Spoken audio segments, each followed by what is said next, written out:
CI నాగరాజుకు మద్దతుగా ర్యాలీలు చేయడంపై ఏపీ ప్రభుత్వం సీరియస్ అయింది. ప్రభుత్వ నిర్ణయానికి వ్యతిరేకంగా ర్యాలీ చేయడంపై ఆరా తీస్తోంది ఏపీ సర్కార్.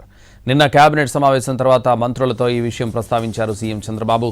సాయి కృష్ణ వ్యవహారంలో సిట్ వేశామని విచారణ జరుగుతుందన్నారు. సీఐ నాగరాజు అభిమానులు రోడ్లపైకొచ్చి ఆందోళన చేస్తే ప్రభుత్వానికి సంబంధం ఏంటన్నారు. నాగరాజును అరెస్ట్ చేసే సమయంలో పోలీసులు అడ్డుకున్న వారి వివరాలు ఇవ్వాలంటూ అధికారులను ఆదేశించింది ఏపీ ప్రభుత్వం. దీంతో ఇంటెలిజెన్స్ అధికారులు వివరాలు సేకరిస్తున్నారు. నాగరాజుకు మద్దతు తెలియజేయడం వెనుక మద్యం సిండికేట్ సహా మరికొంతమంది రాజకీయ నాయకులు ఉన్నట్టు అనుమానం వ్యక్తం చేస్తున్నారు. సీఐ నాగరాజుకు మద్దతుగా ర్యాలీలు చేయడంపై ఏపీ ప్రభుత్వం సీరియస్ అయింది. ప్రభుత్వ నిర్ణయానికి వ్యతిరేకంగా ర్యాలీ చేయడంపై ఆరా తీస్తోంది ఏపీ సర్కార్. నిన్న కేబినెట్ సమావేశం తర్వాత మంత్రులతో ఈ విషయం ప్రస్తావించారు సీఎం చంద్రబాబు.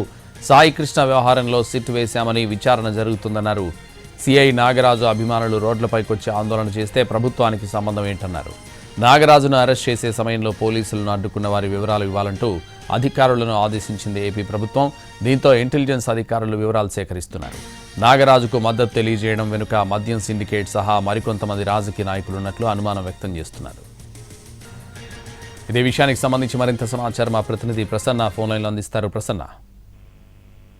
సంతోష్, సిఐ నాగరాజు కి మద్దతుగా కొంతమంది ర్యాలీలు చేయటం, అదేవిధంగా సిఐ నాగరాజుని అరెస్ట్ చేసే సమయంలో కూడా మద్దతుదారులు బయటకు రావడం, ఈ విషయాలన్నిటి మీద కూడా ప్రభుత్వం సీరియస్ అయినట్టుగా తెలుస్తుంది. ప్రధానంగా ప్రభుత్వమే ఒక నిర్ణయం తీసుకుంది. ఎందుకంటే సాయికృష్ణ అంశంలో సిట్ వేయటం, తర్వాత విచారణ చేపట్టడం ఇవన్నీ తీసుకుంది కాబట్టి ప్రభుత్వం తీసుకున్న నిర్ణయానికి వ్యతిరేకంగా ఎందుకు ర్యాలీలు చేస్తున్నారు, ఈ విషయం మీద ఆరా తీయాలని ఇంటెలిజెన్స్ ని ఆదేశించినట్టుగా తెలుస్తుంది. అసలు ఈ ర్యాలీలో ఎవరెవరు పాల్గొంటూ ఉన్నారు, మద్దతుదారులు ఎవరున్నారు, నాగరాజుకు మద్దతు తెలియజేయడం ఇంకా మద్యం సిండికేట్ కానీ కొంతమంది రాజకీయ నాయకులు ప్రమేయం ఉన్నట్టు కానీ కొన్ని అనుమానాలు వ్యక్తం చేస్తున్నాయి.